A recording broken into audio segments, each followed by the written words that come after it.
आज हम पुष्पी पादपों की आंतरिक संरचना के भाग 2 के बारे में पढ़ेंगे।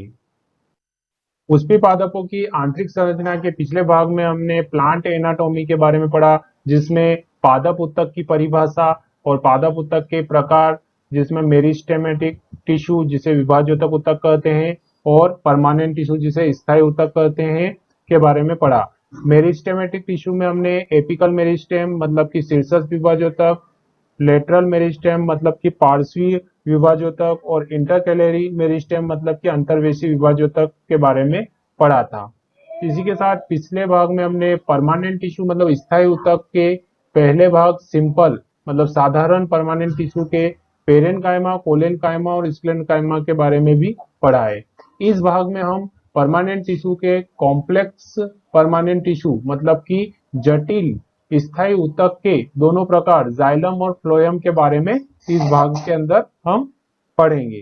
कॉम्प्लेक्स परमानेंट टिश्यू मतलब कि जटिल स्थायी ऊतक, जैसा कि नाम से स्पष्ट है कि ऐसे ऊतक जिनमें विभाजन की क्षमता नहीं होती है वे स्थायी ऊतक कहलाते हैं। अब स्थायी ऊतक में भी जटिल स्थायी ऊतक मतलब कि जिसकी संरचना जटिल प्रकार की हो, कॉम्प्लेक्स प्रकार की हो, मतलब कि जिसकी संरचना सरल ना हो, जटिल हो। जैसे कि सरल स्थायी ऊतक में हमने पेरेनकाइमा, कोलेनकाइमा और स्क्लेरेनकाइमा पढ़ा, जिसमें सभी कोशिकाएं एक समान होती है। वहीं जटिल स्थायी ऊतक में इसकी संरचना जटिल होती है, मतलब कहने का यह है कि इस ऊतक के अंदर जितनी भी कोशिकाएं होती है वह अलग अलग प्रकार की होती है, उनका स्ट्रक्चर अलग होता है, लेकिन उनका काम एक ही होता है। जटिल ऊतक, पौधों में जटिल ऊतक कोशिकाओं का समूह होता है, मतलब कि ऊतक नाम से स्पष्ट है कि कोशिकाओं का समूह ऊतक कहलाता है, लेकिन यह जटिल है, कॉम्प्लेक्स टिश्यू है। इसमें एक से अधिक प्रकार की कोशिकाएं पाई जाएगी, मतलब कि इसमें समान प्रकार की कोशिकाएं नहीं पाई जाएगी, एक से अधिक प्रकार की यानी अलग अलग प्रकार की कोशिकाओं का समूह पाया जाएगा। लेकिन इन समूह का काम एक ही होता है, ये सभी क्रियात्मक रूप से समान होती है, इसलिए हम इसे जटिल स्थायी ऊतक या कॉम्प्लेक्स टिश्यू कहते हैं। जटिल ऊतक दो प्रकार के होते हैं, जाइलम और फ्लोएम। पौधों के अंदर जितने भी जटिल ऊतक है वो दो प्रकार के मेनली है, जाइलम और फ्लोएम। जाइलम जैसा कि नाम से स्पष्ट है कि यह पौधों के अंदर जल और खनिज लवण का संवहन करेंगे, मतलब कि पौधे जो है जमीन के अंदर से जल और खनिज लवण को जड़ों के माध्यम से अवशोषित करते हैं और जड़ों से जाइलम के माध्यम से जल और खनिज लवण पूरे पौधे में सभी भागों तक पहुंचाए जाते हैं। वहीं फ्लोएम जो है पत्ती के अंदर जब प्रकाश संश्लेषण के माध्यम से भोजन बनता है तो पत्तियों से भोजन फ्लोएम के माध्यम से पौधे के ऊपरी भाग से निचले भाग तक यानी संपूर्ण भाग तक फ्लोएम के माध्यम से भोजन को पहुंचाया जाता है। अब हम इसमें जाइलम और फ्लोएम देखें, जैसे कि ये एक तना है, इस तने को हम माइक्रोस्कोपिक अध्ययन करते हैं तो इसमें हमने तने में बीच में जो संरचना है वो जाइलम के रूप में दिखाई देती है और इसके परिधि क्षेत्र में फ्लोएम के रूप में दिखाई देती है। जैसे कि ये जाइलम और फ्लोएम है, इसमें बीच वाली संरचना जो है जाइलम और परिधि क्षेत्र में फ्लोएम पाया जाता है। अब इसको माइक्रोस्कोपिक रूप से अध्ययन करते हैं तो इसकी संरचना इस प्रकार से हमें दिखाई देगी।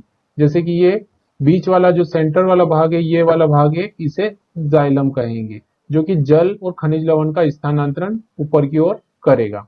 वहीं बीच में कैम्बियम वलय होती है, जैसे कि ये कैम्बियम वलय है, इसे हम कैम्बियम रिंग कहते हैं और इसके बाहर की ओर परिधि क्षेत्र में फ्लोएम पाया जाता है। फ्लोएम जो है भोज्य पदार्थों का स्थानांतरण करता है। अब हम जटिल स्थायी ऊतक कॉम्प्लेक्स परमानेंट टिश्यू के पहले भाग मतलब पहले प्रकार जाइलम के बारे में पढ़ते हैं। जाइलम जो है जैसा नाम से स्पष्ट है कि जल और खनिज लवण का स्थानांतरण करने वाला ऊतक। यह पौधों का मुख्य जल संवहन ऊतक है। पौधों की जड़ों द्वारा अवशोषित जल और खनिज लवण को पौधे के सभी भागों तक पहुंचाने का काम करता है और इसे हम जल वाहक या हाइड्रोम के नाम से भी जानते हैं। जैसे कि एक तने की काट है, इसमें इसका जब हम माइक्रोस्कोपिक अध्ययन करते हैं तब हमें इस प्रकार की संरचना दिखाई देती है।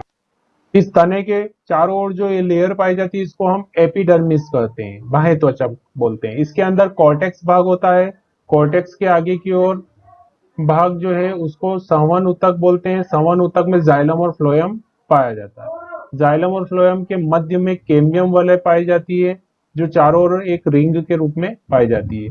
जब हम इसका माइक्रोस्कोप से अध्ययन करते हैं, मतलब इसके बीच वाले भाग में जो है पित्त पाया जाता है। पित्त के चारों ओर जो है जाइलम, और जाइलम के चारों ओर कैम्बियम वलय, और कैम्बियम वलय के चारों ओर फ्लोएम पाया जाता है। फिर उसके चारों ओर कॉर्टेक्स और एपिडर्मिस पाया जाता है।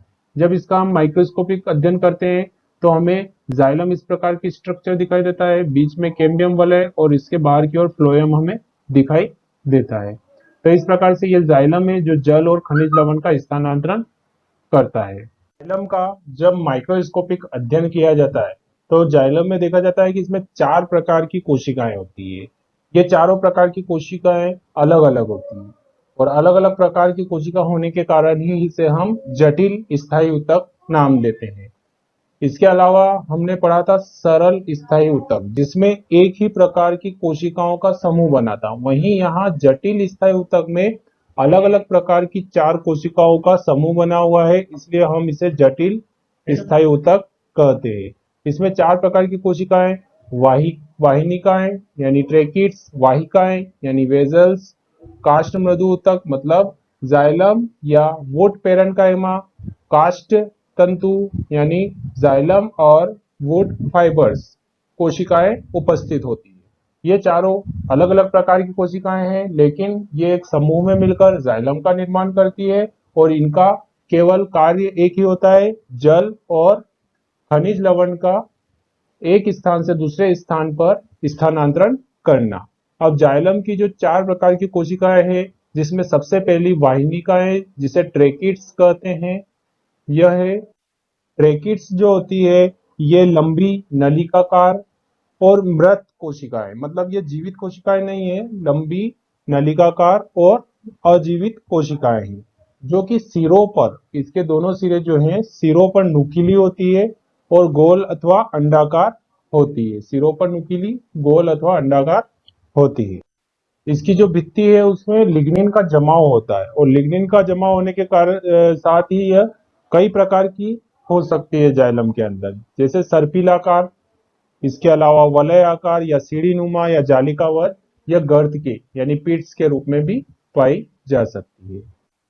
इसकी जो भित्ति होती है, जैसे इसके चारों ओर जो भित्ति है, इस पर छोटे छोटे गर्त होते हैं, जैसे गर्त दिखाई दे रहे हैं, इन्हें जो है पीट्स कहते हैं, गर्त या पीट्स कहते हैं। ये बॉर्डर्ड पीट है, मतलब कि भित्ति पर पाए जाने वाले छोटे छोटे गर्त। यह जो है जाइलम जो है, जाइलम के अंदर समानांतर स्थित होती है, मतलब लंबवत अक्ष में समानांतर स्थित होती है। ट्रेकिड्स का मुख्य कार्य जो होता है जल संवहन करना है। जल संवहन में इनका मुख्य रोल होता है। इसी के साथ ही यह जो है पौधे को सहारा और दृढ़ता प्रदान करते हैं ट्रेकिड्स।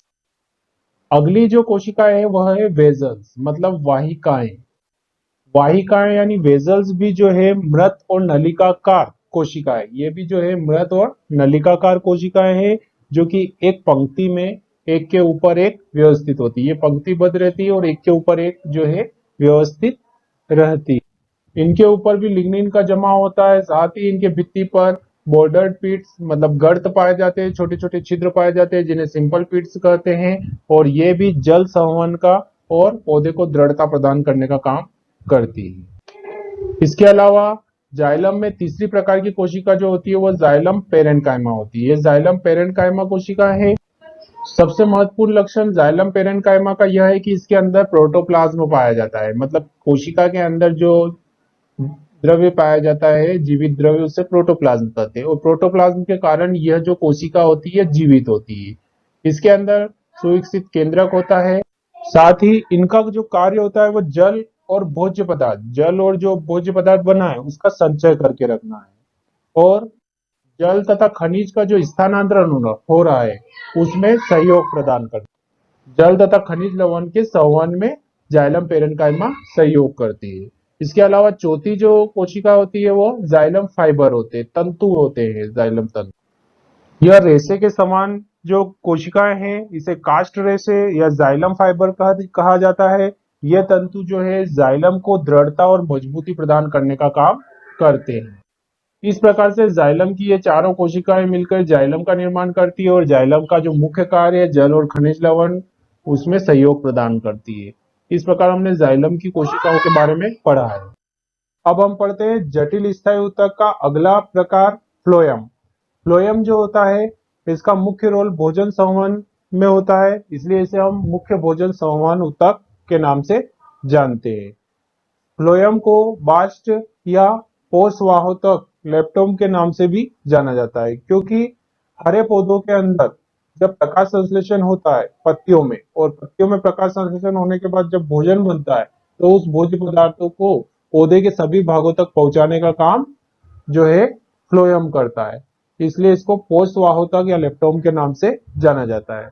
अब फ्लोएम पौधे में होता क्या है, जैसे कि ये तना है, इस तने की जो काट का हम अध्ययन करते हैं माइक्रोस्कोपिक, जब अध्ययन करते हैं तो इसके बीच में तो पित्त होता है, पित्त के चारों ओर जो है संवहन मंडल होते हैं जिसमें जाइलम और फ्लोएम होते हैं। अब इसमें जाइलम के चारों ओर जो है कैम्बियम रिंग होती है और कैम्बियम रिंग के चारों ओर जो है फ्लोएम पाया जाता है। इस फ्लोएम का जब माइक्रोस्कोपिक अध्ययन करते हैं तो फ्लोएम हमें इस प्रकार से दिखाई देता है। यह भोज्य पदार्थों का संवहन करता है।